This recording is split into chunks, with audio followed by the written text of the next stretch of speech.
Hey all, just wanted to jump in quickly, go through our next in a little series of training videos that I'm putting together, just to give some information and some how-tos around the investing in the US market. What I wanted to look at today is how to run comps. So comps are essentially the best way to determine the market value or the after repair value if you're looking at a renovation, is to look at other properties that have sold in the same area of the same type, and it's called comparable data analysis, and that is comparing other properties of same sort of type, same size, and what they have sold for, to give you an indication of what the property that you're looking at renovating will sell for when you're finished.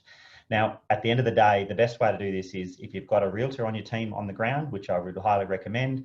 They can certainly run the comps for you using the MLS in the US, which is where all the multiple listing scheme, where all the properties are listed. They can run comps and give you a bit of an indication as to what the property will sell for.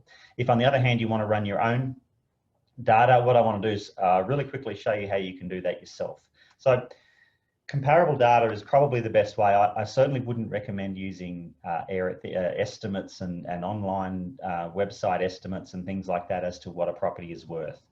These estimates are generally quite poor and usually not close. I've seen them extremely high on properties. I've seen them extremely low. So the best way to do it is what we call comparable data analysis, or you may hear the term comps. Now, there's a few things that you want to look at when you're running comps, and what I want to do is go through a number of steps just really quickly that you will need to know when you're doing the comps. Now, first and foremost, I think the first thing is location. So you need to make sure that the properties that you're comparing your property to is in the same location as the property you're trying to sell or the one you're looking at buying. In other words, you want to make sure, firstly, it's got to be within the same zip code. In the US, if you move to another zip code, even if it's only 2 blocks away, that can certainly change the value of the properties in any direction. Secondly, you want to try and keep it within the same block or the same radius if you're looking at the major roads of the property you're in. A lot of the areas of the US can be a block by block situation. So if you go across a main road, even though you're in the same zip code, you may find that it's a different neighborhood, and different neighborhoods can give different returns. So you want to try to stay within the same boundary. I definitely keep an area of less than half a mile. So you want to go less than 0.5 of a mile. You want to make sure that essentially that the property is within the same zip code, the same neighborhood, and preferably as close as you can to the block where it's in. So location is really important. Now, second is size. So the size of the property is also important. You need to make sure you're comparing properties of a similar sort of a size to the property that you're trying to sell. If you've got a property that's say 1,500 square foot, there's no point in comparing that to 2,500 square foot properties. They will certainly bring a different price than a property that's 1,500 square foot, even if you're trying to determine the average, for instance, price per square foot. You certainly don't want to use different sized properties. They will give you a different number. So for instance, I would add plus or minus 20% as a maximum. So you can go within, so if you've got 1,000 square foot property, I'd be looking for properties somewhere between 1,800 and 1,250. So that gives you a bit of an indication. Plus or minus 20% is about the limit that I would do when I'm comparing other properties. All right, now, third thing that you want to have a look at is structure. So for instance, if the property you have is what they call a frame property with like a vinyl cladding on it, comparing that to a brick property is going to be different. A brick property will bring a higher value than, for instance, a timber frame property.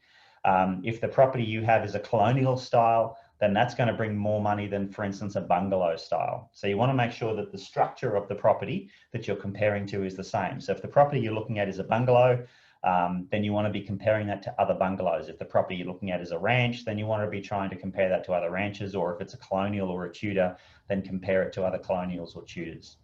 The fourth thing you want to have a look at, of course, is what I would call layout. So this can include bedrooms, bathrooms, basement. So you want to make sure that the property has the same number of bedrooms as the one you're trying to sell, or the one you're doing your feasibility on. You want to make sure the property has a similar number of bathrooms as the one you're doing your feasibility on. If the property you've got has a basement, then compare it to other properties that have a basement. If the one you've got doesn't have a basement, then compare it to other properties that don't. These can be a little different depending on the state of the US that you're looking at. So a lot of the southern states, the warmer states, don't necessarily have basements as much as the northern cooler states. But you want to make sure that you are comparing like with like. Garage in the northern states isn't as important, but it's another thing that you want to have a look at and make sure that if the property you have has a garage, then it's probably worthwhile comparing it to another property that's got a garage as well. So these are a couple of little things that you can. Let me just move this down a little bit here. Okay, so and then the last that I reckon you want to compare. And you want to make sure that the condition of the property that you're looking at is going to be similar to the one you're going to sell. And this one is something that can really make a big difference. So for instance, there's no point in comparing a property that needs renovation to your property once it's completed and is in good condition after renovation. So an after renovated property, I wouldn't be comparing that to the value or the sale price of a property that sold that needed work. So this is where, when we say after repair value, you're looking at what would the value of the property be on the market after you finish the renovations. So you want to make sure that the condition of the property that you're comparing it to is in good condition and has had that renovation finished, or is at least still in good condition and doesn't need work. If the property needs work, that's generally going to keep the price down lower. So it will show you a lower comp on the value of the property that you're looking at, and you may find it difficult to make the deal work. So, these are probably the main things. There's a few other things you can have a look at as well, but I certainly would be checking. So location, make sure it's within a very tight location. The tighter, the better. Doesn't have to necessarily be in the same street. But again, with location, make sure you're checking if the property is on a main road, then a property might bring less money on a main road than it would on a side street, for instance. Some people don't want to live on a main road, so you may find it a little more difficult.